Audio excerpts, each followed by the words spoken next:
अज्ञानतिमिरान्धस्य ज्ञानाञ्जनशलाकया चक्षुरुन्मीलितं येन तस्मै श्रीगुरवे नमः। नमो ॐ विष्णुपादाय कृष्णप्रेष्ठाय भूतले श्रीमते भक्तिवेदान्त स्वामिन्निति नामिने। नमस्ते सारस्वते देवे गौरवाणी प्रचारिणे निर्विशेषशून्यवादी पाश्चात्यदेशतारिणे। जय श्रीकृष्ण चैतन्य प्रभो नित्यानन्द श्री अद्वैत गदाधर श्रीवासादि गौरभक्तवृन्द। हरे कृष्ण कृष्ण कृष्ण हरे हरे, हरे राम राम राम हरे हरे। मूकं करोति वाचालं पंगुं लंघयते गिरिं यत्कृपातमहं वन्दे श्रीगुरुं दीनतारणं। Hare Krishna. In the last episode of the Mahabharata, we have seen how Kichaka tried to force himself upon Draupadi and how she found a solution for the problem by engaging Bhima to fight with Kichaka and kill him. And this happened in the dance training hall of the princesses, and so therefore in the night it was unoccupied and nobody noticed it, and so the Pandavas' cover was also not blown, Kichaka was also taken care of, and Draupadi's honor was also it was preserved.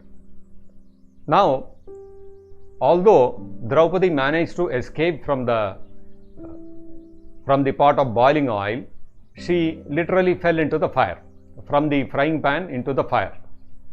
What happened after Kichaka's death came to light and people came to know that Kichaka was killed by the Gandharva husband of Sairindri because he had tried to woo Sairindri against her wishes. Then Kichaka's followers, they all captured Sairindri and they decided that when we are cremating Kichaka along with him, because Kichaka's last desire was to enjoy Sairindri, let us put Sairindri also into the fire and we will take revenge against her for being the cause of the death of our leader, of our commander Kichaka. And so now literally Draupadi found herself in a position of being pushed into the fire from the frying pan. Now what could she do? She called out to the 5 code names which the Pandavas had discussed amongst themselves, which they would call out in case of any danger. Because at that point of time she could not call out the original names of the Pandavas. If she did that, their disguise would be blown. And if she called the names by which they were known in Virata, Kanka, Vallabha, Brihannala, Grantika, Tantripala, if she were to call out these names, then also the question would arise how Sairindri knows them and what is their connection. That would again lead to their disguise being blown. So she called out the code names, Jaya, Vijaya, Jayanta, Jayatsena, Jayatbala, like this she called out to them saying that she is in danger. Now Bhima, who was known as Vallabha, he heard Sairindri's cries for help and he realized what was happening, that she was being taken away by Kichaka's his people. So what did Bhima do? Bhima wrapped a cloth around his face so that nobody could recognize him, like a mask, and through a back door he went out of the kitchen, and then through some other path, through some other shortcut, he went to the crematorium where Kichaka's followers were bringing Sairindri as well as Kichaka.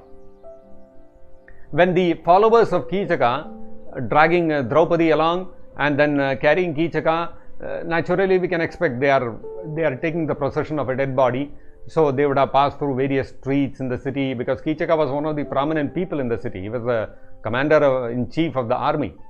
Naturally they would have slowly, the procession would have proceeded slowly. They would have given an opportunity for everybody to see him and pay their final respects and all that. So gradually, slowly they reached the crematorium.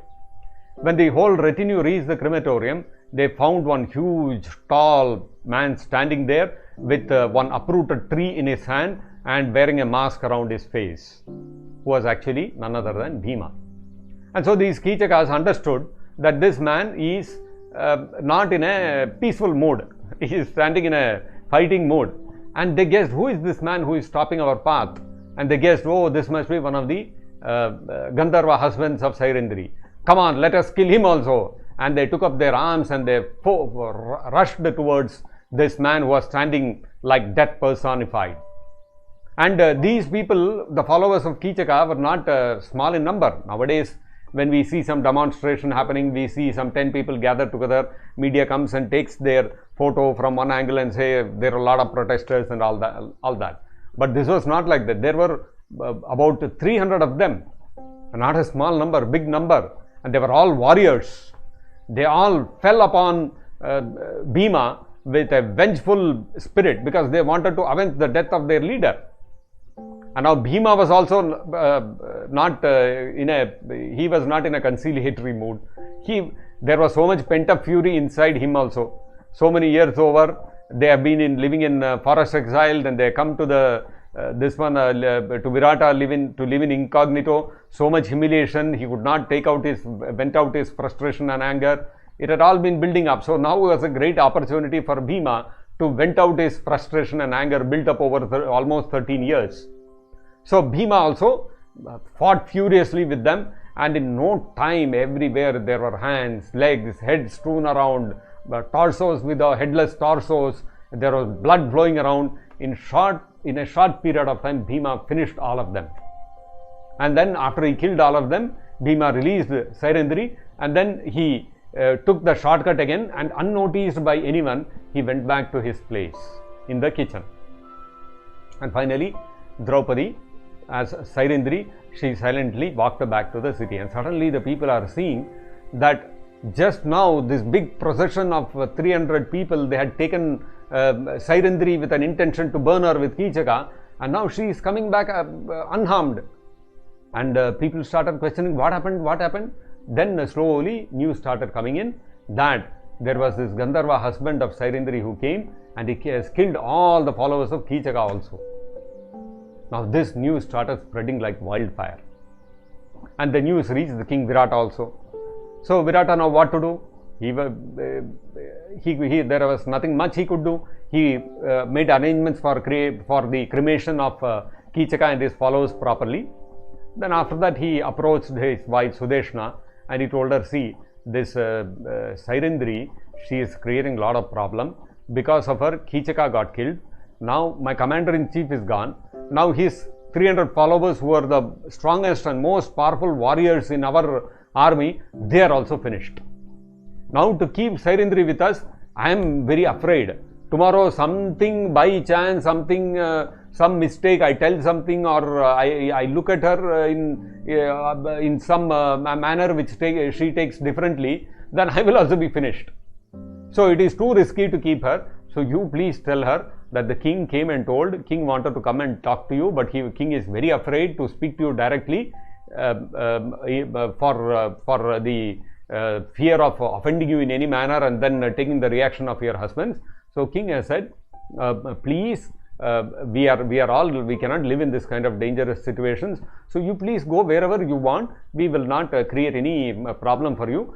So many years, so many months you have stayed with us. So please, the king has requested, you please go somewhere where your Gandharva husbands will be peaceful and they will not disturb anyone. Like this he told his wife Sudeshna. Sudeshna also called Sairendri, and gently she spoke to her and told her, see, all good things are not happening. So many months you have served me also very faithfully. I also don't feel good that all these things are happening. But the king has also conveyed this kind of message. So you please choose whichever place you want to go, and so that your husbands will also be peaceful, you also be peaceful. We don't want any trouble. So then Sairendri told Sudeshna that, my dear queen, please give me 13 more days. After 13 days, my Gandharva husbands will come and they will take me away. So I will not trouble you anymore. Please, you have given me shelter for more than 11 months. Now only less than 2 more weeks. Please accommodate me. And Sudeshna said, okay, no problem. You can continue for 2 more weeks, is not an issue. You can stay. Why? Why did Draupadi ask for only 13 days? because after 13 days, the period of time of 1 year for the Pandavas to live incognito was getting over. So they were in the final stage of their exile. Now, while all this was going on, this news about the death of Kichaka spread everywhere, not only within Virata, but even to all the neighboring kingdoms also. The message started spreading. Soon the news reached Hastinapura, and the Kauravas also came to know, like this, Kichaka has been killed. Kichaka was a very powerful warrior, and he had avoided the Virata kingdom coming under the subjugation of the Kaurava rulers. So they had always felt that somehow we are not able to subdue him. Now when the news came that Kichaka is dead, he is no more, they were all very relieved. Now this very easily King Virata is now weakened, we can subjugate him. Like this they were thinking. Now the news also reached them about how Kichaka got killed. So when Duryodhana heard that there was this one Sairindri, one maid servant, and she has 5 Gandharva husbands, and one of the Gandharva husbands killed Kichaka in the middle of the night when nobody was there, he got a little suspicious. Why is it like this? Why would even Gandharvas also don't come, and they are not cowards, they will not fight in the dark when nobody is around and all that. Why did they not openly challenge Kichaka and fight with him? Like this, some doubt started running in Duryodhana's mind. But more important thing for him, what was occupying his mind was, less than 2 weeks were left for the time of the 1 year exile of the Pandavas living incognito was getting over. Now Duryodhana was getting worried, because all his spies were coming back and saying that we are not able to find trace of anywhere where the Pandavas are there. Now if they finish their period of exile successfully, then he would have to return their kingdom, which was never Duryodhana's intention anyway. He always thought very easily, I'll be able to discover their disguise and we'll send them another 12 years in forest. He was expecting that, but that's not coming true, and less than 2 weeks are left. He was in great anxiety about this. So he called all the spies and told them, put redoubled efforts. Within 2 weeks, I want all of you, somehow or the other, you have to find out where the Pandavas are, and we have to blow their disguise. We have to uncover their disguise, and we have to send them again into forest exile. Somehow or the other this has to happen. So he encouraged all his spies and sent them out again. In the meantime, in the assembly of the Kauravas, along with Dhritarashtra, Drona, Bhishma, all these people also, Duryodhana started discussing how to discover where the Pandavas are.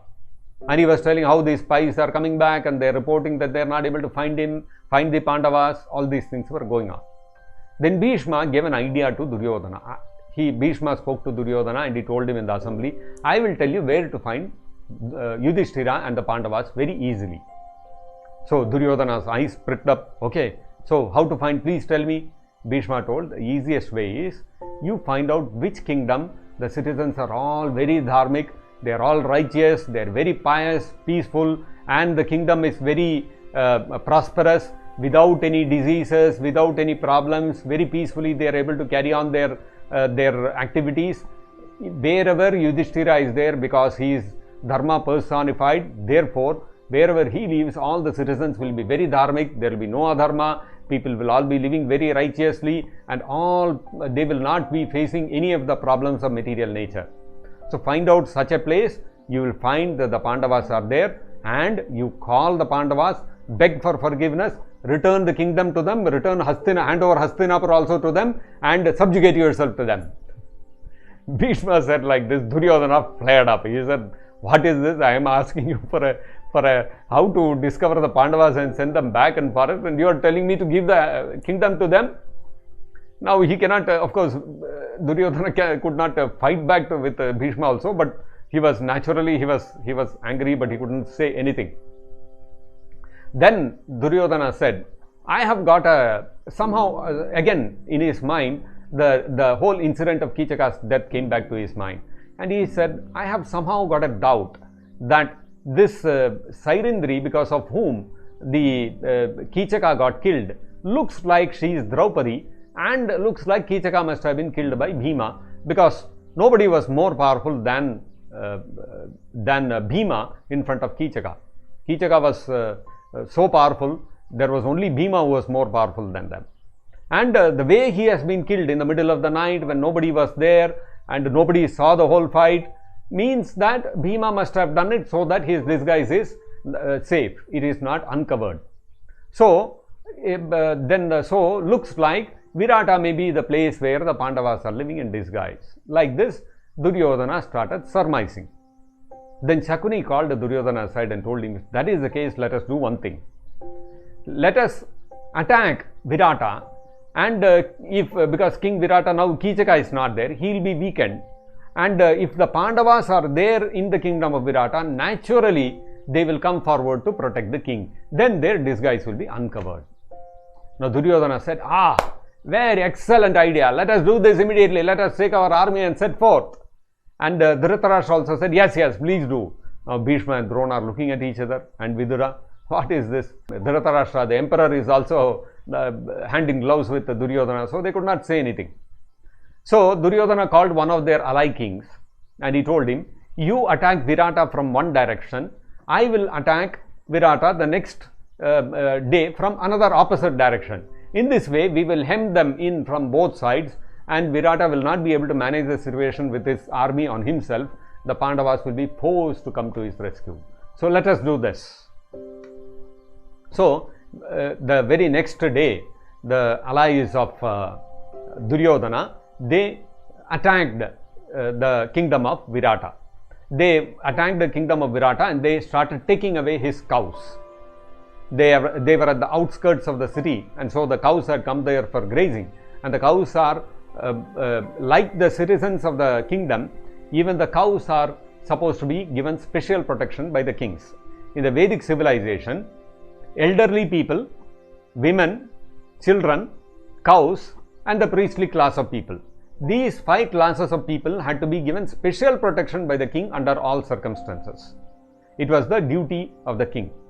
Not like modern days. In modern days, the government thinks of protection only of the human citizens. They are not bothered about the animals who live in the kingdom.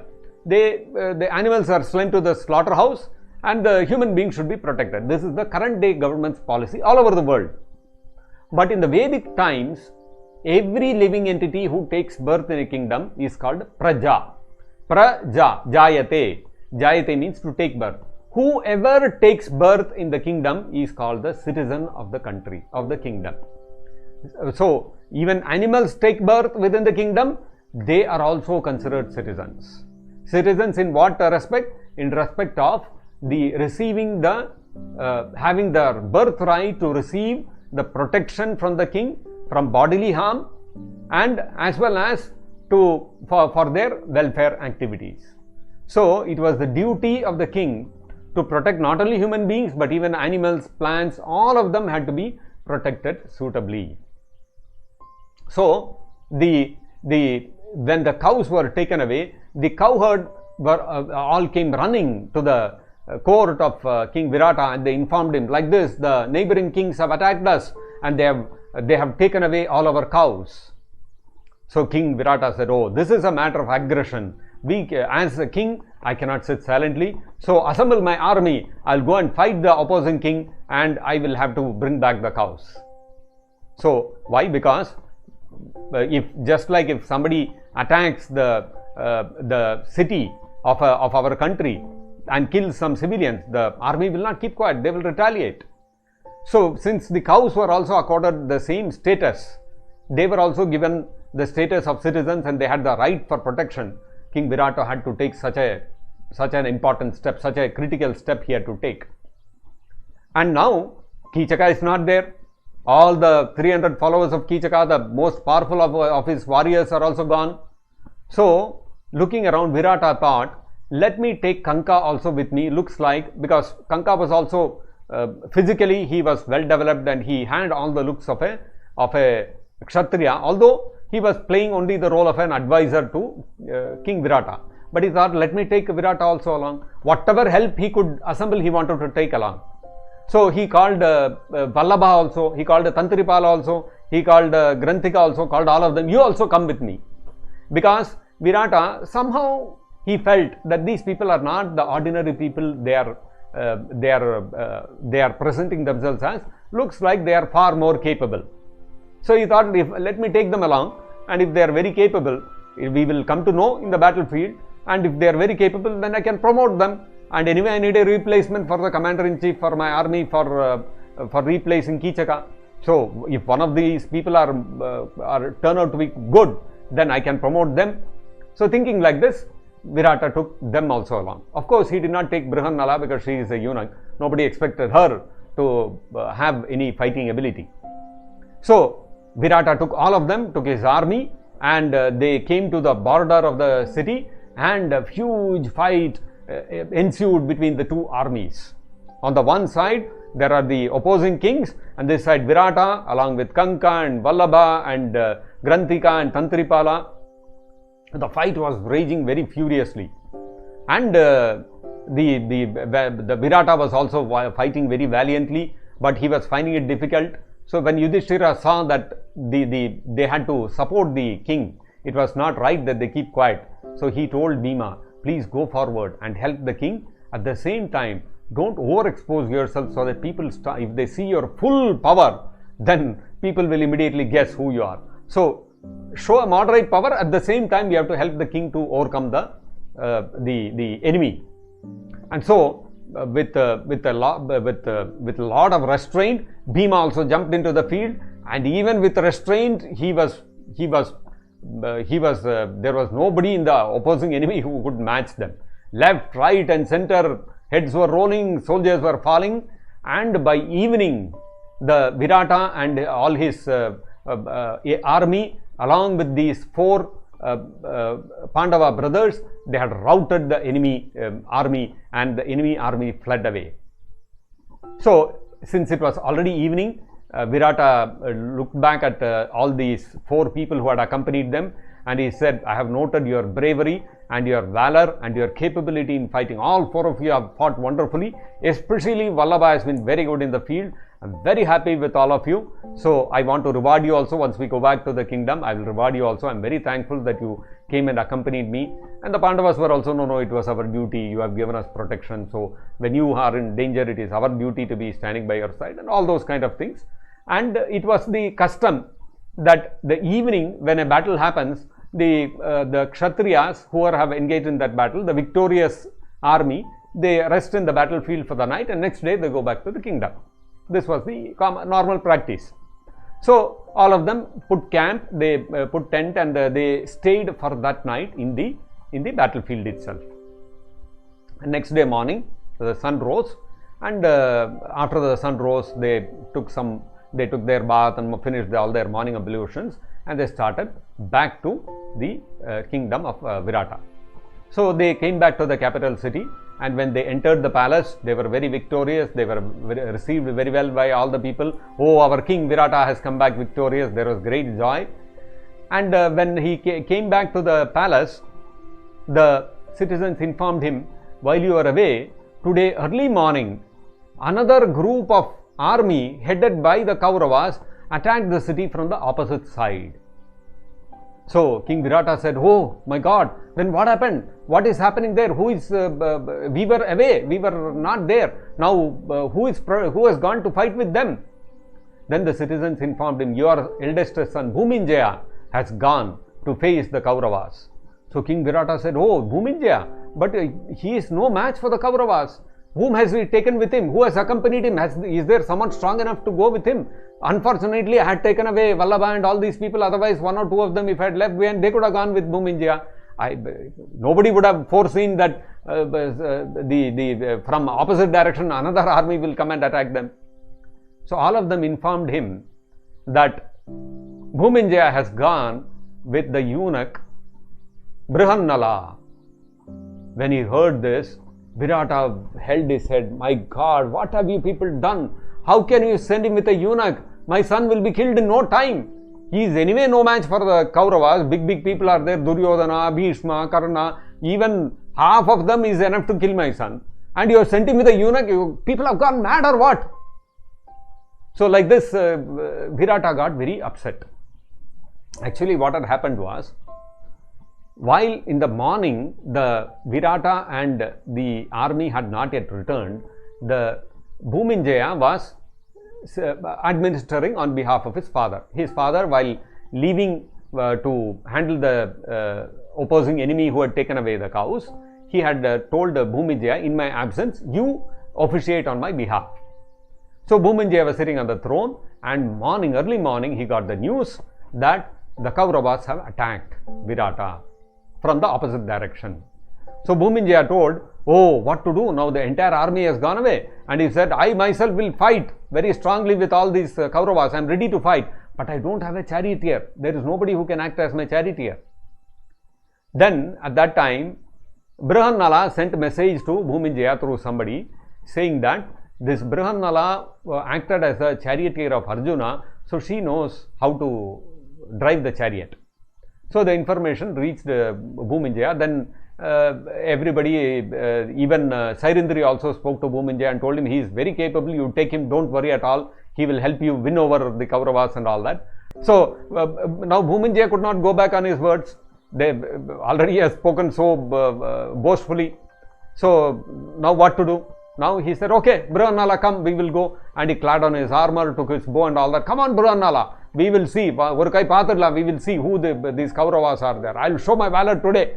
Like that, they got on the chariot, and Brihannala driving this chariot, wearing her sari and long braided hair and all that, and wearing all ornaments and all that. And she is sitting and driving the chariot, and Bhuminjaya is standing. Very quickly they reached the edge of the city, and from quite a distance they could see the whole vast army of the Kauravas.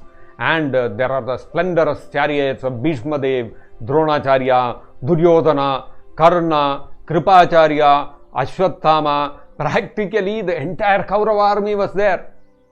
Now Bhuminjaya saw that, he started really trembling in his dhoti or whatever he was wearing. And he said, what is this? The entire Kaurava army has come here. I never expected something like this. I have never seen such a big army. What are we in front of them? I cannot stand in front of them all. He jumped off the chariot and started running away. Now from the distance, the Kaurava army, they are watching this whole scene. They are seeing one prince has come all alone in one chariot, and there is this woman in full sari and all that, and looks like it was looked like a man also. And they deduce that this looks more like a eunuch. It's not really a woman. And this prince has come, the eunuch as a chariot driver. And then suddenly this prince has jumped off the chariot and running away. And this eunuch jumped off the chariot. Eunuch is also running in sari behind this prince. And after a little while, the eunuch managed to catch hold of the prince and dragging back to the chariot. All this scene is being enacted on the battlefield, and the Kauravas are watching this whole thing happening. And they are also wondering what is going on. They are also not able to figure out. So finally, here what was happening, Brihannala dragged Bhuminjaya back and said, how can you run away like this? A Kshatriya can never turn back from battlefield. It is worse than death. Today stand on the battlefield. If you are killed, go to Swarga. Otherwise, you defeat the enemy. You cannot run away like this. And Bhuminjaya is trembling, full of tears. Brihannala, leave me. I cannot stand here. I am finished. Please let me go. Please let me go. Yarao kapatunga. Please help me. Please save me. He is screaming like that. Finally, Brihannala said, forget it, Bhaiya. You do one thing. You become my charioteer. I will fight the enemy. And Bhuminjaya suddenly said, you will fight. You are a dance teacher. You will fight. So Brihannala said, don't worry. I will take you. You come with me. And suddenly the Kauravas are seeing the chariot went off in another direction. Where did the chariot go? Arjuna took Bhuminjaya with him to the Shami tree near the crematorium, where all the arms were kept. All their weapons were kept.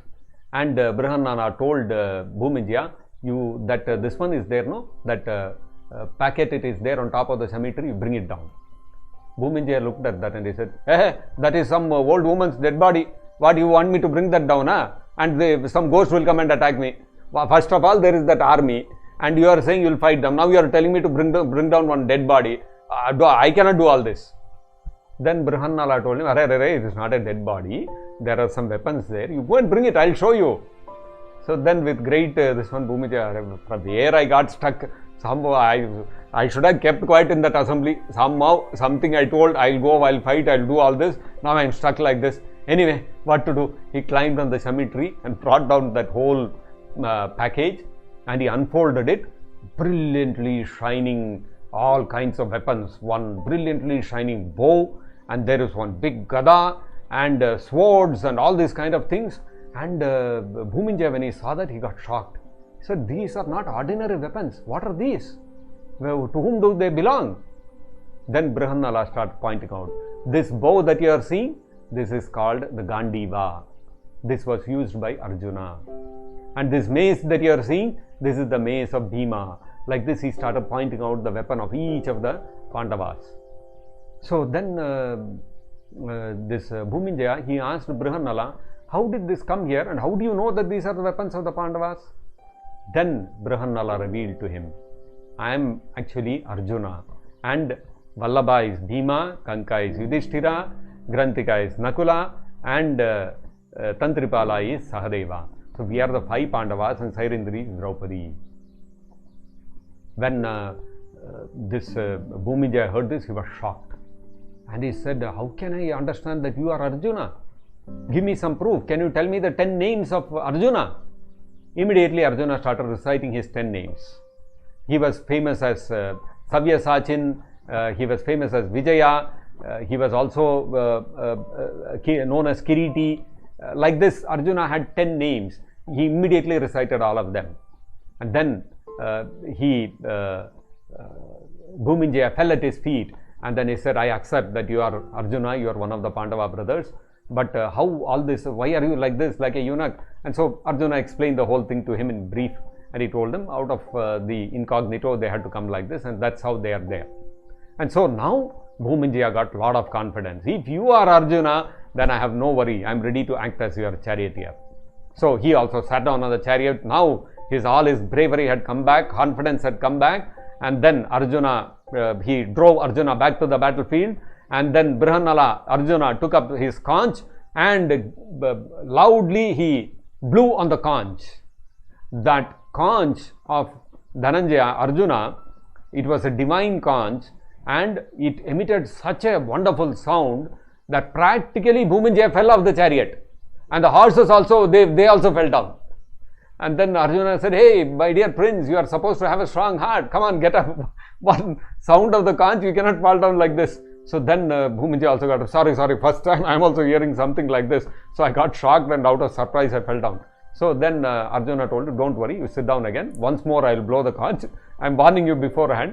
So then Bhuminjaya also steeled himself, and somehow he managed to control the horses, and Arjuna blew his conch again. And when the Kauravas heard this, then immediately Dronacharya and Bhishmadev said, "This is the conch of Arjuna. This eunuch is not a eunuch. This is Kiriti. This is Arjuna, 100%. And then what happened? Now that the Arjuna had been discovered, the Pandavas had been discovered, what transpired? Now that their cover had been blown, would the Pandavas have to go back to the forest in exile? Please join us in our next episode to know about this. Thank you. Hare Krishna. Jagat Guru Srila Prabhupada Ki Jai. Nitai Gaur Premanande Hari Hari Bol.